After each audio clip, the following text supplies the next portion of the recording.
Bueno, muy buenas tardes. En esta actividad teórica vamos a ver los huesos de la cara y las cavidades comunes al cráneo y la cara. Como ustedes saben, el esqueleto de la cabeza va a estar formada, por un lado, por el esqueleto del cráneo, que está situado en la parte posterior e inferior de la cabeza, y en la parte anterior e inferior se encuentra el macizo facial o el esqueleto de la cara. Tanto este esqueleto de la cara como el del cráneo en conjunto forman el esqueleto de la cabeza. Esta, por supuesto, que estamos viendo, por lo tanto, es una vista lateral. Los huesos de la cabeza ya lo han visto, nos toca ahora describir los huesos de la cara. Ustedes ven entonces que el macizo facial, como también se denomina, se desprende entonces del esqueleto de la cabeza en la parte anterior e inferior, como vimos. Y está conformado por una serie de elementos óseos que se disponen en torno a dos huesos principales. Este hueso en la parte más alta, que es el hueso maxilar superior, y este en la parte más inferior, que es el maxilar inferior o mandíbula. El maxilar superior es el hueso que domina la parte superior y en torno a él se van a ubicar otra serie de huesos, como son los huesos propios de la nariz. Aquí al costado está el hueso unguis, que es el hueso que está atravesado por el conducto lagrimal, por donde desemboca la glándula lagrimal, toda la vía lagrimal hacia la fosa nasal. Los huesos malares o cigomáticos, un hueso independiente que es el cornete inferior, que es un cornete más, al igual que el superior y el medio, pero que estos dos son parte del etmoides, y el cornete inferior es un hueso propio, independiente, y es un hueso de la cara. En la parte más profunda se encuentra el hueso palatino, que no se ve desde esta incidencia anterior. Y por último tenemos el hueso vomer, que es este hueso laminar, que está formando parte del tabique de la fosa nasal, que ya lo vamos a ver, junto con la parte vertical de la etmoides. Este es el hueso vomer. Todos estos entonces se disponen en torno al maxilar superior, y luego tenemos, todos estos están en este sector, y luego tenemos el maxilar inferior, que es el único hueso móvil del esqueleto de la cabeza, gracias a esta articulación con mucha movilidad, que es una diartrosis, que es la articulación temporomandibular. Y eso permite que se puedan hacer movimientos de apertura y cierre de la boca cuando toma o se aleja del contacto con el maxilar superior, que lo hace a través de estas arcadas dentarias, donde están implantados los elementos dentarios. Esta boca cerrada, este contacto que hace el maxilar superior con el inferior, se denomina oclusión. Esta es otra vista interesante, que es un corte sagital, es decir, que pasa por la línea media, es decir, en realidad es parasagital porque pasa unos milímetros hacia este lado de la línea media, porque está de este lado del vomer, ha quedado entero el vomer, que es el hueso central. Bueno, y vemos todos los huesos del esqueleto del cráneo que forman la cavidad craneana.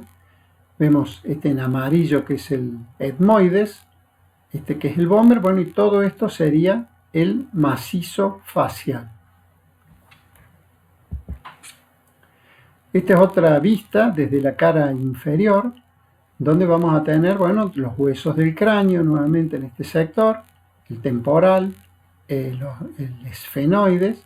Bueno, y acá vemos cómo se encuentran dispuestos los huesos del macizo facial, los cigomáticos, estos anaranjados, los dos maxilares superiores, y este es el hueso que no se veía desde la incidencia de adelante, que era el palatino, que está inmediatamente detrás del maxilar superior y antes de la apófisis pterigoides del efenoides. Estos en celeste son los palatinos que se ven bien en esta incidencia. Bueno, vamos a empezar a describir cada uno de los huesos. En este caso vamos a describir los huesos propios de la nariz, que son estos huesos pares, que están a ambos lados de la línea media, son simétricos, tienen forma rectangular, con un borde interno, que es el que toma contacto con el del lado opuesto en la parte media, un borde externo que se articula con el maxilar superior, la apófisis ascendente del maxilar superior, un borde superior que se articula con el frontal y un borde inferior libre que se continúa con los cartílagos de la nariz. Si tomamos los dos huesos en conjunto, adquieren la forma como de una silla de montar, porque son convexos en este sentido y cóncavos en sentido vertical. Entonces simula lo que sería una silla de montar. Entonces estos dos huesos forman lo que sería la parte inicial del techo de las fosas nasales y se pueden palpar inmediatamente debajo de la piel. Bueno, y es un hueso que en los traumatismos de la cara se pueden fracturar, se pueden lesionar, por eso es bastante común la fractura de estos huesos en los golpes en la cara.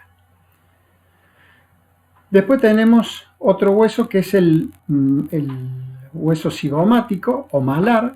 Bueno, es un hueso que se articula, como vemos, con esta pirámide del maxilar superior, que es la apófisis piramidal del maxilar superior.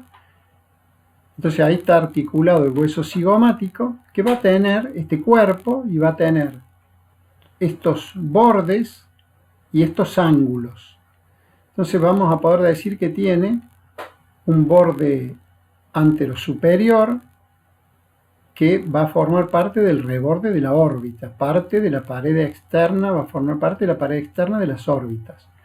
Este otro borde, que es el borde posterosuperior, va a formar parte de la fosa temporal, que está hacia atrás. Ya la vamos a ver en otra incidencia. Ahí la vemos. Entonces este es el borde anterior, este es el borde posterior, que forma parte de esta fosa, que es la fosa temporal. Tiene este borde posterior inferior y este borde anterior inferior, que es el que toma contacto con el maxilar superior. Entonces, como vemos, forma parte de la fosa temporal y forma parte de la cavidad orbitaria. Luego tenemos este hueso muy chiquito aquí en rojo, que es el unguis, que forma parte de la pared interna, como vieron, de la órbita. Aquí está puesto el unguis y es un hueso que tiene forma cuadrilátera y está puesta justo en este espacio entre la órbita y las fosas nasales y está atravesado por un canal que luego se transforma en un conducto por donde pasa la vía lagrimal. Recuerden que la glándula lagrimal se ubicaba en este sector. Entonces la vía lagrimal luego por unos conductos va a pasar por el agujero el conducto este del unguis hacia la parte del piso de las fosas nasales. Bueno, después seguimos, entonces ahí se ve perfectamente el unguis, cómo forma parte de esa pared interna de las fosas nasales, tiene forma cuadrilátera, primero este surco y luego se transforma en un conducto. Acá vemos el maxilar superior, acá vemos el cigomático. Acá vemos el frontal, esto en verde es el ala mayor del efenoide que se ve desde la órbita, esto es el ala menor del efenoides y esto en amarillo es parte de las masas laterales del etmoides. Así se conforma toda la órbita. Se ha hecho un corte horizontal a nivel de la parte media de la órbita, entonces vemos cómo la pared interna de la cavidad orbitaria va a estar formada por el unguis, que ahí está perforado por el conducto lagrimal, y el etmoides y la rama ascendente del maxilar superior.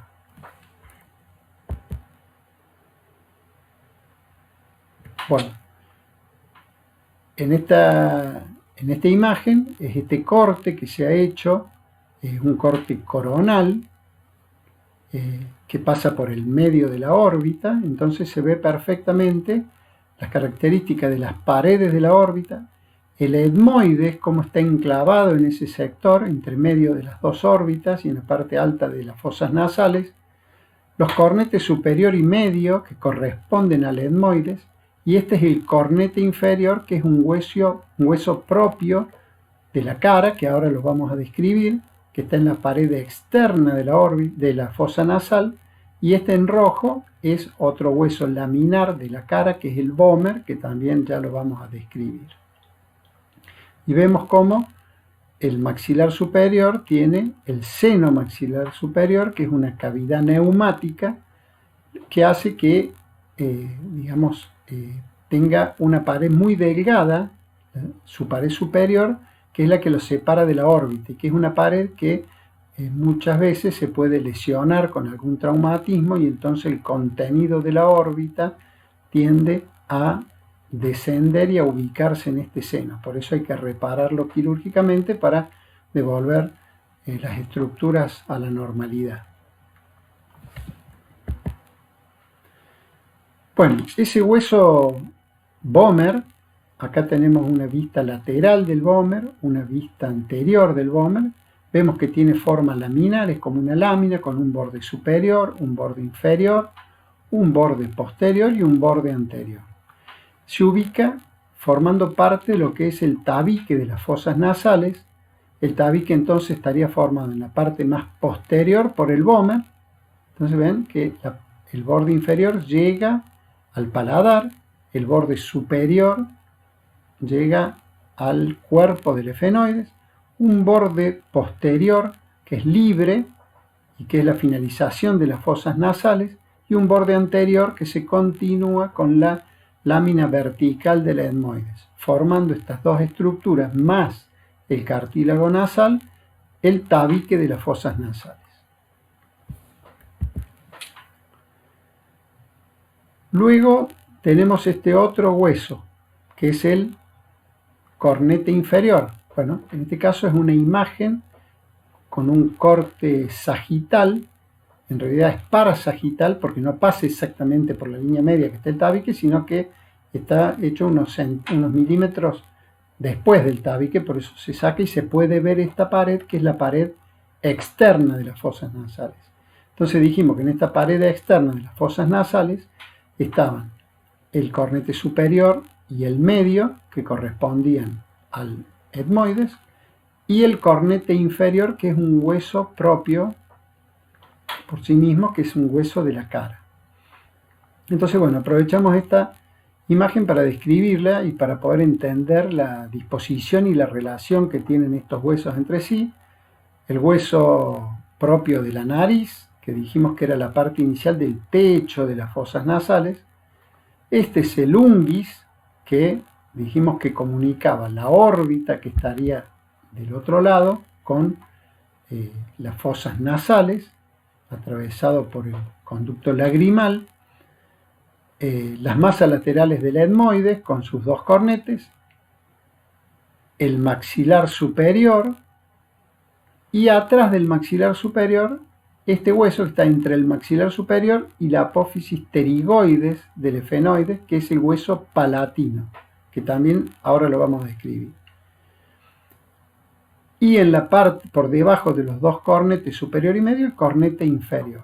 Y vemos que acá, entre medio de estos cornetes, va a desembocar el seno maxilar superior. ¿Por qué? Porque en las fosas nasales, en la pared lateral de las fosas, se ubican unos espacios que están entre los cornetes y la pared, que se llaman meatos. Entonces, el espacio que está entre el cornete superior y la pared se denomina meato superior, el espacio que está entre el cornete medio y la pared se denomina meato medio, y el espacio este que está acá entre el cornete inferior y la pared se denomina meato inferior. Entonces, en cada uno de estos meatos van a desembocar estructuras. En el meato superior desemboca el seno efenoidal y las celdas etmoidales posteriores. En el meato medio va a desembocar el seno frontal, el seno maxilar superior, que es el mayor, que es el que vimos recién, hace un ratito, y las celdas etmoidales anteriores. Esas tres estructuras desembocan en el meato medio. Y en el meato inferior solamente desemboca el conducto lacrimonasal que dijimos que atravesaba el unguis. Bueno, ese cornete inferior también es un hueso de tipo laminar que está como enroscado en unos milímetros y tiene esta cara que es medial y la otra cara que da a la pared de la fosa que es la cara lateral. Y bueno, presta inserción en este sector acá en el maxilar superior y en esta parte en el palatino, en unas crestas turbinales que hay acá, una superior para el meato superior y una inferior una superior para el cornete superior y una inferior para el cornete inferior. Después vamos a ver que este hueso palatino tiene esta porción vertical que vemos ahora y esta porción horizontal, por eso tiene como una forma de L, que esta forma horizontal continúa al paladar duro. Bueno, acá nuevamente vemos la vista, vemos el gran seno maxilar superior, el meato inferior, el meato medio y el meato superior. El palatino estaría detrás de este maxilar superior, por eso no se ve en esta vista.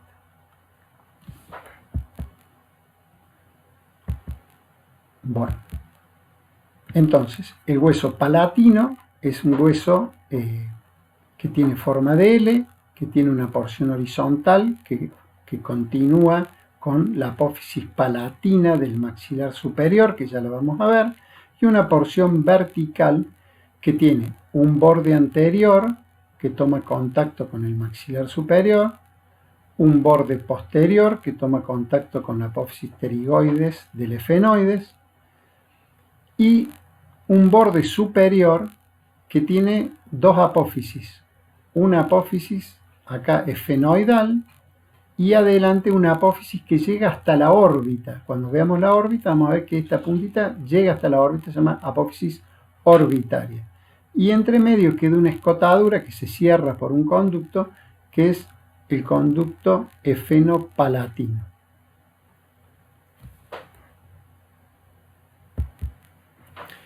Bueno, y por último, el último hueso que nos queda para ver, que lo vamos a ver independientemente, es este maxilar superior, que lo estuvimos viendo en las otras imágenes y ahora lo vamos a ver desarticulado en forma independiente. Tiene esta cara externa,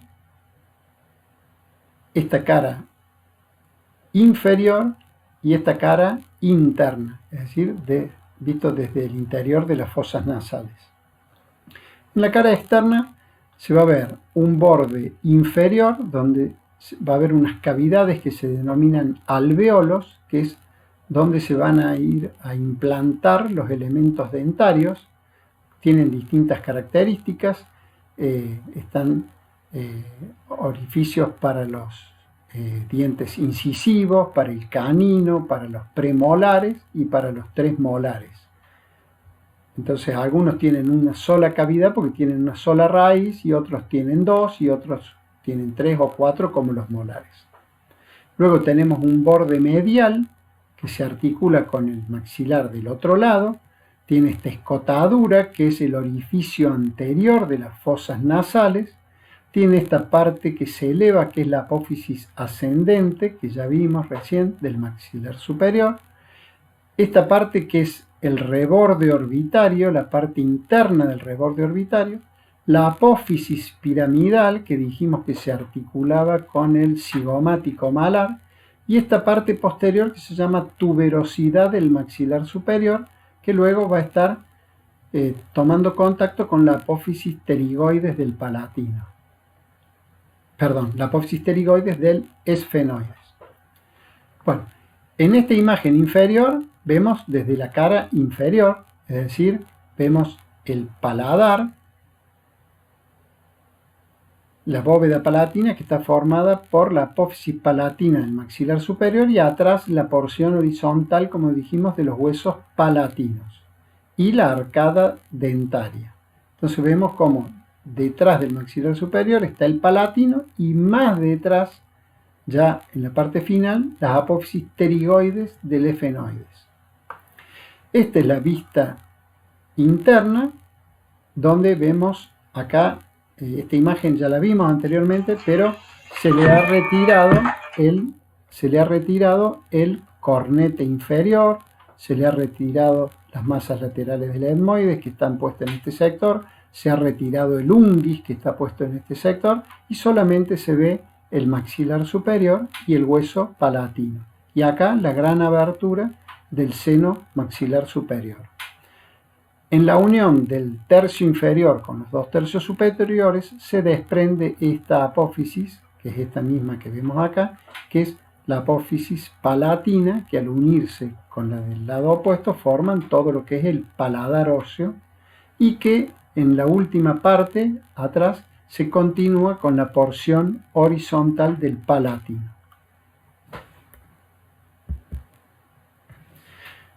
Esta imagen la he puesto para que vean la relación que hay entre la parte posterior del maxilar superior, que dijimos que era la tuberosidad, con la apófisis pterigoides del efenoides, y se forma esta cavidad, que después la vamos a ver de nuevo, que es la fosa pterigomaxilar,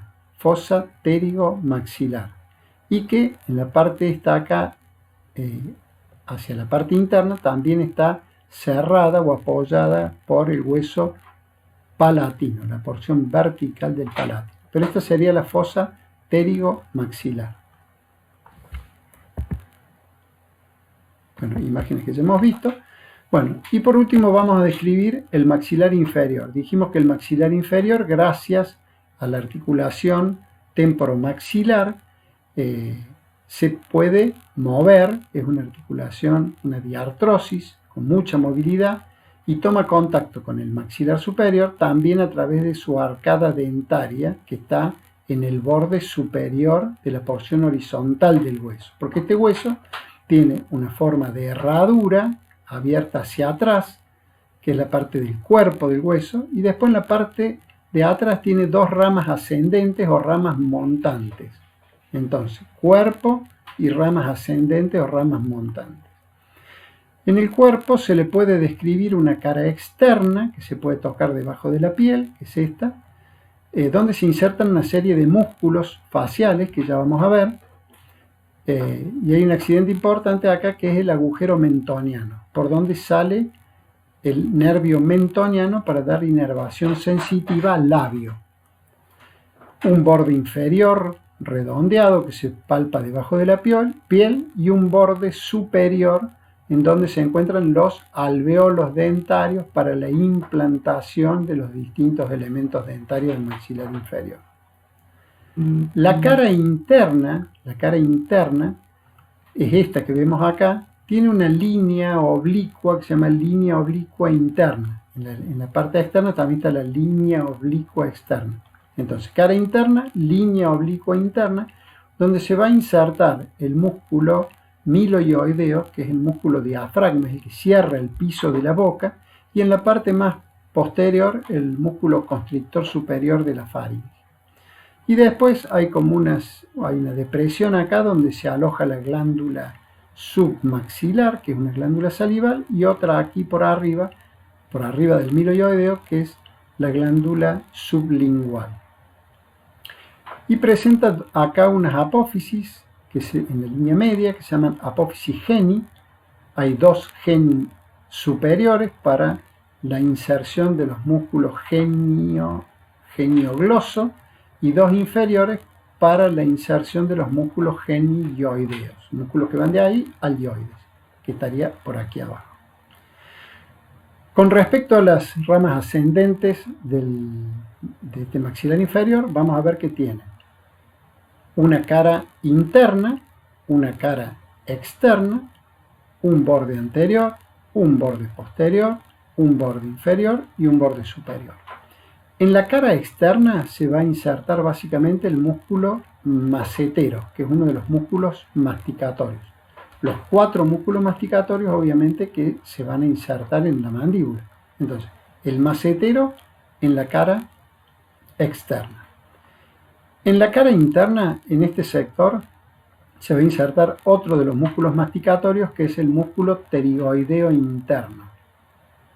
Luego tenemos acá una espina que se llama espina de Spix, y por detrás de la espina de Spix se encuentra un orificio por donde va a ingresar el nervio dentario inferior, que es una rama del nervio maxilar inferior, rama del trigémino, y que es el nervio que ingresa y va por todo el interior del hueso, va a dar ramas para inervar a los elementos dentarios, y después ese mismo nervio es el que sale por el agujero mentoniano y va a inervar el labio inferior. En cuanto a los bordes, tenemos el borde anterior, el borde posterior, que toma contacto con una glándula acá que se llama glándula parótida, que ya la vamos a ver, y en el borde superior se encuentra una apófisis anterior, que es la apófisis coronoides, para la inserción del tercer músculo masticatorio, que es el temporal, que, como ustedes ya vieron, se inserta en el hueso temporal, en las líneas temporales, y en la parte más posterior otra apófisis que se denomina cóndilo del maxilar inferior, que tiene una porción más estrecha que se llama cuello del cóndilo, donde se va a insertar el músculo pterigoideo externo, en el cuello del cóndilo y en la cápsula articular. Recuerden que esto se articula con la cavidad glenoidea, se aloja en la cavidad glenoidea del hueso temporal. Bueno, de esta forma hemos descrito los huesos, le hemos dado las bases principales para que puedan comprender los huesos del macizo facial o huesos de la cara.